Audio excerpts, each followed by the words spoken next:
அன்புள்ள உறவுகள் அனைவருக்கும் இனிய வணக்கம். நான் சார்ல்ஸ்.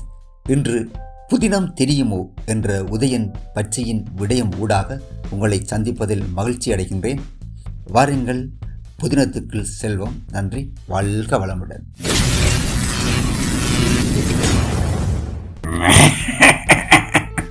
புதினம் தெரியுமோ, புதினம் தெரியுமோ. ஆணைக்கும் அடி சதுக்குற மாதிரி இந்த முறை உள்ளூராட்சி எலெக்ஷன் இல்லை. கணக்க கட்சிகள் என்ற வேட்பு மனுக்களை வடக்கில் நிராகரித்து போட்டினார்.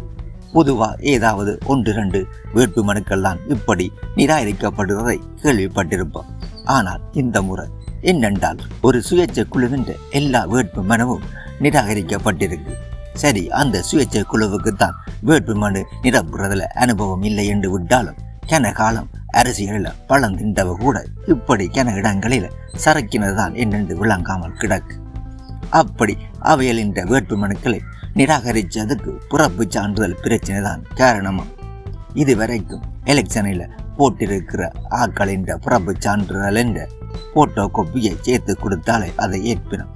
ஆனால் இந்த முறை அப்படி செய்ய இயலாது என்று போன 16ஆம் தேதியை தேர்தல் திணைக்களம் தெளிவாக அறிவிச்சு போட்டு சரியான உறுதிப்படுத்தல் இல்லாத பிறப்பு சான்றிதழை வேட்பு மனுவோட சேர்த்து கொடுத்திருந்தாலோ 25% பெண் வேட்பாளர்களோ இளம் ஆக்களோ போடப்படாமல் இருந்தாலோ இளம் ஆக்களை குறிச்சு காட்டாட்டியோ அந்த வேட்பு மனு நிராகரிக்கப்படும் என்று அந்த அறிவித்தலில் தெளிவா இருந்திருக்கு.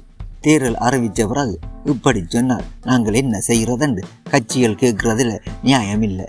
ஏனென்றால் மற்ற கட்சிகள் என்ற வேட்பு மனுக்களில் எல்லாம் சரியாகத்தானே வச்சிருக்கிறோம். அவை புதுசாக வந்த அறிவித்தலை பார்த்து வேட்பு மனுவை சரியா போட்டவை என்றால் ஏன் மற்றவையால் போட முடியல?